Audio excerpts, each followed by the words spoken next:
ओम नमः शिवाय। Welcome back to Astronex. आज हम बात करेंगे नक्षत्र लेवल पे कुछ सूत्रों के बारे में जो आपको बीटीआर करने में भी फ़ायदेमंद होगा। D9 में यानी D9 में जाके आप बीटीआर कर सकते हैं और साथ ही साथ आप उस जातक के नक्षत्र लेवल से प्रेडिक्शन भी कर सकते हैं, यानी उसके बारे में नक्षत्रों से जान सकते हैं।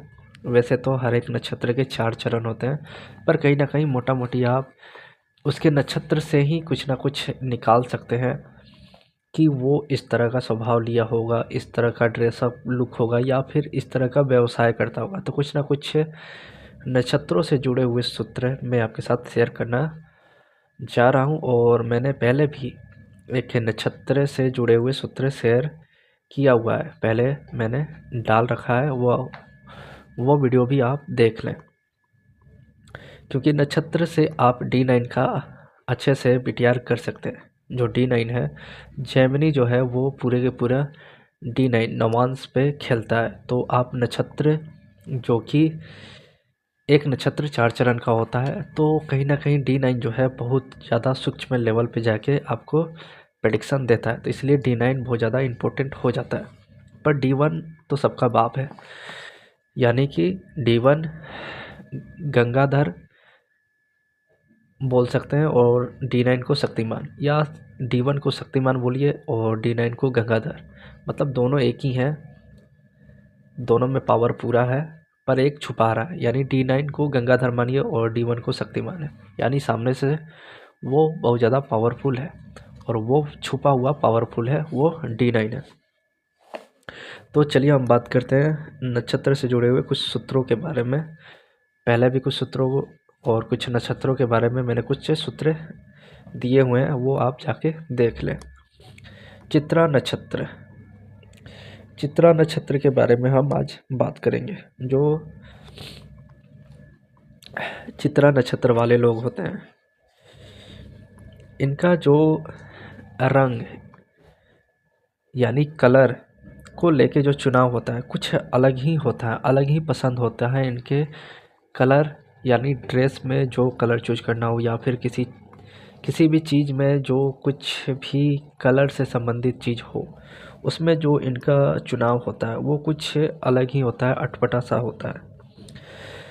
हो सकता है बड़े छाप वाले, मतलब डिब्बे डिब्बे जैसे जो होते हैं, जैसे जेबरा को मान लीजिए काला सफ़ेद, वैसे ही डिब्बा डिब्बा करके बड़े बड़े छाप वाले, या अटपटे रंग जो होते हैं, गहरे रंग, अटपटे रंग, इनको बहुत ज़्यादा भाते हैं जिनका भी चित्रा नक्षत्र होता है। ऐसे जातक ऐसे ही ड्रेस वस्त्र खरीदते हैं और इनको बहुत ज़्यादा पसंद भी आता है जिनका चित्रा नक्षत्र होता है। आप रणबीर कपूर को लेके देख लीजिए तो समझ जाएंगे। और साथ ही साथ इनमें एक यूनिक बात ये होती है कि जब भी ऐसे लोग चित्रा नक्षत्र में हैं और कन्या लगन उदित हो या कन्या राशि उदित हो, वे लोग कहीं ना कहीं, लड़का हो तो लड़की, लड़की हो तो लड़का, वो लोग उसके भी ड्रेसअप को, यानी कि अपने पार्टनर के या फिर अपने ऑपोजिट, जो भी लड़का है तो लड़की का, लड़की है तो लड़का का ड्रेसअप पहनना उसको शौक चढ़ जाता है। या फिर उसके कुछ, जैसे कि कुछ लड़कियां होती हैं वो लड़के का ही ड्रेस पहन के घूमना पसंद करती हैं, और कुछ लड़के होते हैं जो थोड़ा अटपटा सा पहनते हैं। मान लीजिए रणवीर सिंह को ही ले लीजिए, वो कभी कभी दीपिका का कपड़ा पहन के चल देता है क्योंकि फैशन है, कुछ भी चलेगा। तो ये जो चित्रा नक्षत्र वाले हैं ये लोग ऐसा करते हैं, यानी कि विरको साइन है, कन्या साइन है और चित्रा आ गया, तो उस समय देखेंगे आपकी ठीक अपोजिट जेंडर के वो ड्रेसअप, वो लुकअप लेके ये लोग पहनना पसंद करने लगते हैं, या फिर उनके आभूषणों को भी ये लोग लेना पसंद कर देते हैं। जैसे कि रणवीर सिंह ही बहुत अच्छा ही मतलब एग्जाम्पल है, आप देख सकते हैं, आप समझ जाएंगे कि मैं किसके बारे में और किस टाइप के बारे में बात कर रहा हूँ। तो ये चित्रा नक्षत्र ऐसे मैच करता है, क्योंकि रणवीर सिंह का मैंने देखा भी था, कन्या ही लगन है।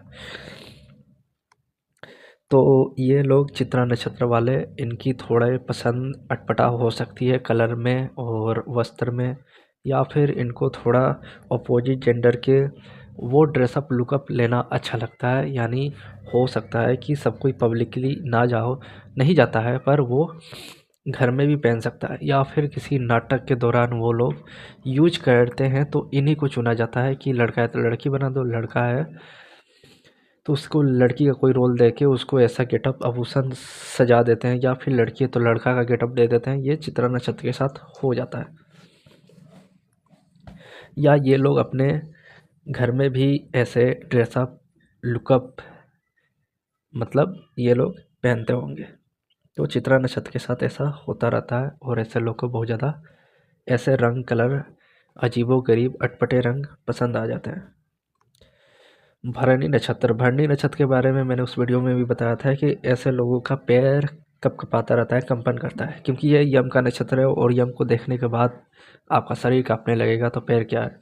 तो ऐसे लोगों का पैर जो है वो कंपन करता है, क्योंकि पहले का जो नक्षत्र का जो काउंटिंग होता था वो कृतिका से होता था, और लास्ट जो था वो भरणी था, क्योंकि भरणी यम के पास चला गया। पर आजकल अश्विनी से स्टार्ट होता है। तो ये लास्ट नक्षत्र था, और ये कहीं ना कहीं पैरों से संबंधित था, और यम लास्ट में ही आते हैं। पर आजकल अश्विनी से ही चालू होता है। ये पहले की बात है। पहले के लोग कृतिका से चालू करते थे, क्योंकि कृतिका ईस्ट में उदित होती थी। पर आजकल ये अश्विनी से अब स्टार्ट होने लगा है, क्योंकि जो सूर्य का उदय है वो थोड़ा सा नॉर्थ ईस्ट हो गया। आप चेक करेंगे कि सूर्य ईस्ट से नहीं, थोड़ा सा नॉर्थ ईस्ट से आता है।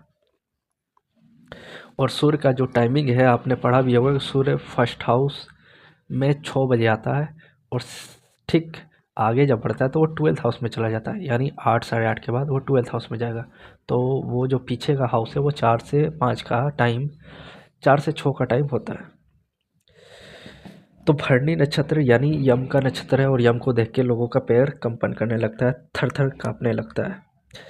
तो ऐसे लोग जिनका भी भरणी नक्षत्र है वो बहुत अच्छे फुटबॉलर, यानी हॉकी फुटबॉल या किसी ग्राउंड से संबंधित जहाँ पैरों का इस्तेमाल बखूबी किया जाता है, वो लोग जिनका पैर बहुत ही फास्ट मूविंग करता है वो लोग भरणी नक्षत्र के हैं।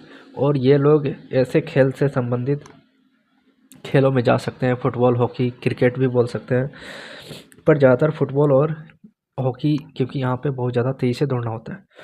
और रेसिंग भी बोल सकते हैं, यानी ग्राउंड से जुड़े हुए खेल से जुड़ जाना। और साथ ही साथ जितने भी टेलर होते हैं जिनको पैर से ही काम करना है, सिलाई करनी है,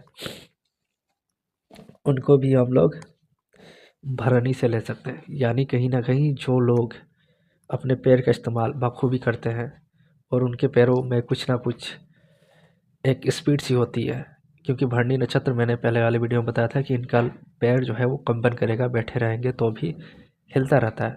तो कहीं ना कहीं इनका पैर बहुत ज़्यादा फास्ट मूविंग है। यम का नक्षत्र है, हाथी इसमें ली जाती है, हाथी का सिंबल आएगा, हाथी को जोड़ा गया है, तो हाथी भी ऐसे ही पैर फैला के चलती है। तो कहीं ना कहीं ये लोग बहुत अच्छे फुटबॉलर यानी और हॉकी गोल, यानी जब तक ये लोग भरणी नक्षत्र वाले अपने लक्ष्य को पूरा नहीं कर लेते तब तक ये लोग पीछे नहीं हटते।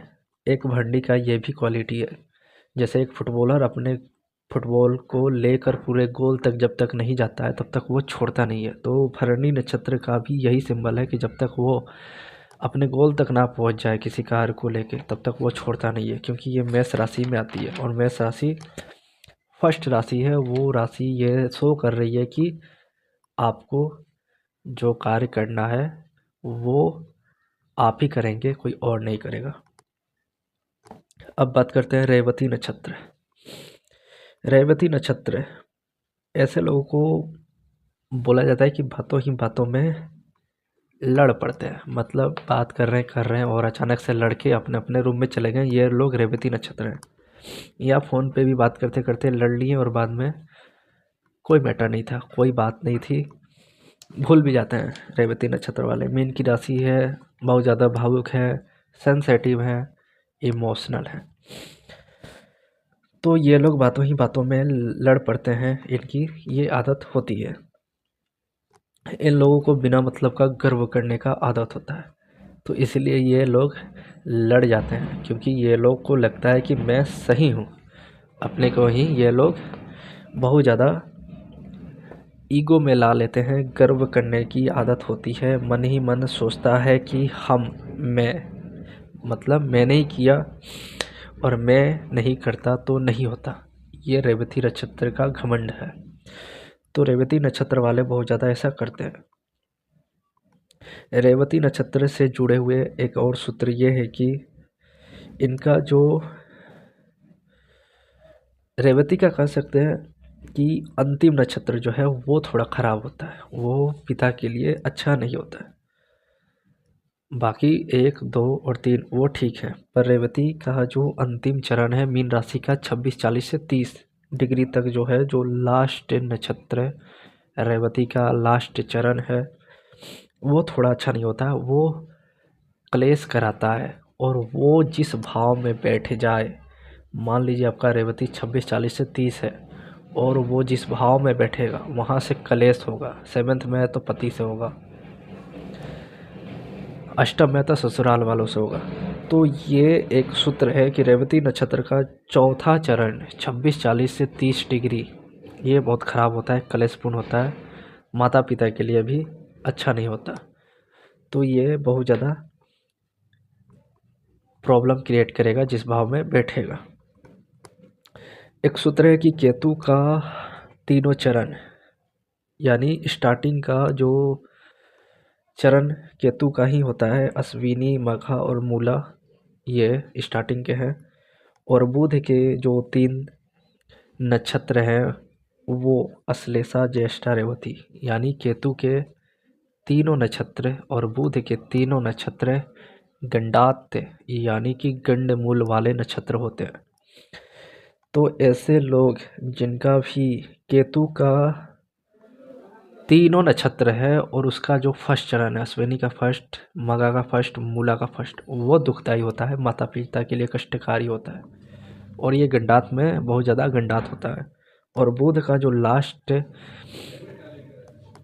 यानी बुध का तीनों नक्षत्र अश्लेषा, ज्येष्ठा, रेवती, इनका जो लास्ट चरण होता है वो बहुत ज़्यादा दुखदायक होता है माता पिता के लिए, ये इनके लिए भी कष्टकारी होता है। तो ये गंडाट में बहुत ज़्यादा प्रॉब्लम देता है, क्योंकि आपने बहुत जगह सुना भी होगा कि गंडमूल वाले भी बहुत ज़्यादा भाग्यशाली होते हैं।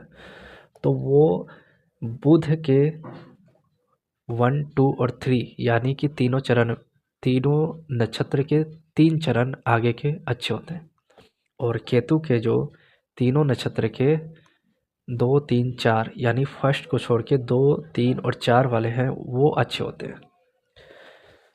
तो गंडात में भी ये आप देख सकते हैं कि उसमें भी कौन से ज़्यादा भारी पड़ता है चरण, तो ये बुध के लास्ट और केतु के फर्स्ट वाले होते हैं।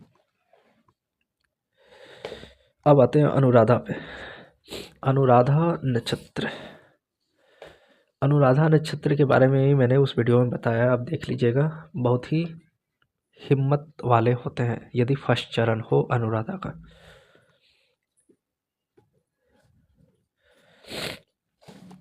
ये नक्षत्र वाले काफ़ी गुड विद्या, अलौकिक, पारलौकिक विद्या का अध्ययन करते हैं, जिनका भी अनुराधा नक्षत्र होता है, क्योंकि ये कहीं ना कहीं अष्टम साइन में आएगा।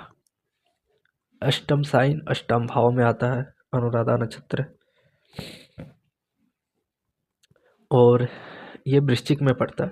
तो ये नक्षत्र वाले काफ़ी गुण विद्या, अलौकिक, परलौकिक विद्या का अध्ययन करते हैं। इनको जानकारी लेना, यानी किसी भी प्रकार का जानकारी जो गुप्त जानकारी है, गूढ़ जानकारी है, इनको लेना, ग्रहण करना बहुत मज़ा आता है।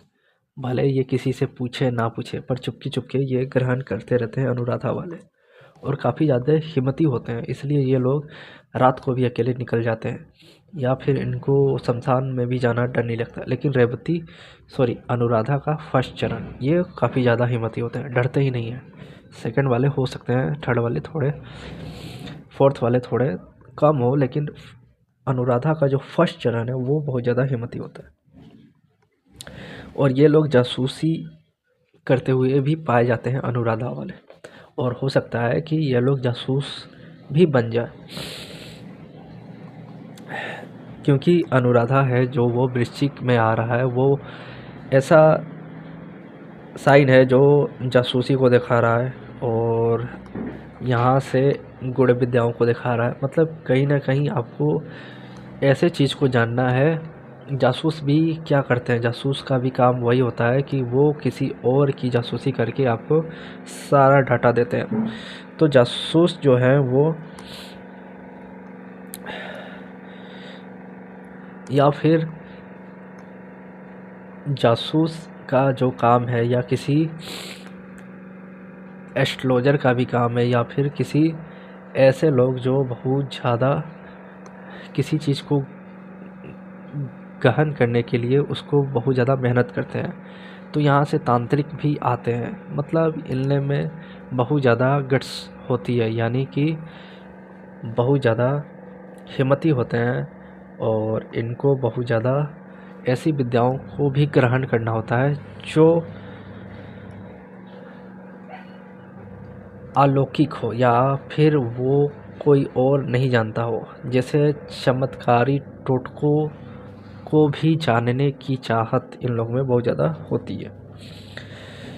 तो ऐसे लोग जिनका भी अनुराधा नक्षत्र है वो जासूस लेवल पे भी जा सकते हैं, जासूसी करना अच्छा लगता है। यानी कहीं ना कहीं से इनको ज्ञान लेना है, किसी न किसी चीज़ की ज्ञान और चाहत इनको चाहिए। श्रवणा नक्षत्र, मैंने बताया उस वीडियो में बताया था श्रवणा नक्षत्र के बारे में थोड़ा सा कि सुनना, यानी कि ये नक्षत्र वालों को श्रवण करना, सुनना बहुत अच्छा लगता है। तो ये लोग श्रवणा नक्षत्र वाले इस फील्ड में भी जा सकते हैं जहाँ से लोग गाना, रेडियो, टेलीविज़न कंपनी जो होती है, या फिर रिकॉर्डिंग स्टूडियो होता है, थिएटर होता है, जहाँ बोला भी जाए सुना भी जाए, संगीत जहाँ गाया जाए। तो ऐसे क्षेत्र में श्रवणा नक्षत्र वाले बहुत अच्छा करते हैं। रेडियो या फिर टेलीविज़न से जुड़ के रिकॉर्डिंग जहाँ होती है वहाँ जाना, या फिर नाट्यशाला, पुस्तकशाला, विश्वविद्यालय में भी ये जा सकते हैं श्रवणा नक्षत्र वाले, क्योंकि इनको सुन के सुनाना, श्रवणा यानी कि सुनना, श्रोता जो हैं उनको भी सुनाना, यानी कि ये सुनते हैं सुनाते हैं। एक अच्छा वक्ता भी श्रवणा नक्षत्र में आते हैं। जितने भी अच्छे संत हैं या जितने भी अच्छे बोलने वाले हुए, अच्छे लीडर, स्पीकर, वो श्रवणा से जुड़ते हैं। श्रवणा जरूरी नहीं है कि वो सुन ही रहा है, वो सुना भी रहा है। तो वैसे क्षेत्र से ये जुड़ के लोग काम कर सकते हैं। श्रवणा का यही अर्थ है। तो श्रवणा से आप श्रवण करने वाले क्षेत्र में, जहाँ से लोग आपको सुने या लोग को आप सुने, वैसे फील्ड को चुनना बहुत अच्छा होता है। शतभिषा, शतभिषा ये नक्षत्र वाले बहुत ज़्यादा अंतरिक्ष की खोज में लगे रहते हैं। ये लोग एस्ट्रोलॉजी से ज़्यादा एस्ट्रोनॉमी में विश्वास करते हैं। यानी ये लोग 9 ग्रह को छोड़ के और जो 3 ग्रह है, प्लूटो, नेपच्यून, यूरेनस, उनके फेर में लगे रहते हैं। यानी इनको बहुत कुछ जाना है, अंतरिक्ष की खोज में चले जाना है। अंतरिक्ष की खोज, अंतरिक्ष के बारे में जानकारी शतभिषा वाले बहुत अच्छे से लेते रहते हैं। सैटेलाइट की जानकारी शतभिषा वाले को बहुत ज़्यादा अच्छी लगती है। एस्ट्रोलॉजी में भी आके जो एस्ट्रोनॉमी, यानी कि ये देखते रहते हैं कि आज शनि जुपिटर पास है, या शुक्र पृथ्वी के पास आ रहा है, या फिर प्लूटो आ गया है। तो ये लोग शतभिषा वाला है, इनको अलग ही लेवल पे जाना है। इनको पूरे एस्ट्रोलॉजी और एस्ट्रोनॉमी को मिक्स करके बताना है, या फिर जानकारी ही लेनी है, बताना है या नहीं बताना है। शतभिषा वाले अलग ही दुनिया की जानकारी लेने में बहुत ज़्यादा इंटरेस्ट लेते हैं। एवेंजर मूवी में या अवतार मूवी में जो भी दिखाया गया है वो सतीविसा वाले को बहुत अच्छा लगता है। इनको अलग दुनिया, एलियंस को जानना या फिर उनसे जुड़ना या फिर अंतरिक्ष के बारे में जानना, उनसे जुड़ना, दूसरे ग्रह पे क्या चल रहा है, वहाँ क्या हो रहा है, या फिर एस्ट्रोलॉजी में आके एस्ट्रोनॉमी से जोड़ के एस्ट्रोलॉजी को बताना, ये सतीविसा वाले बहुत अच्छे से करते हैं। तो ये था कुछ नक्षत्रों से जुड़े हुए सूत्र। आप बताएं कि क्या ये मैच कर रहा है। फिर मैं और कुछ सूत्र लेके हाजिर हूँगा। और भी नक्षत्र हैं बहुत सारे जो छूट गए हैं, तो उन पे भी बात होगी। तो तब तक के लिए धन्यवाद।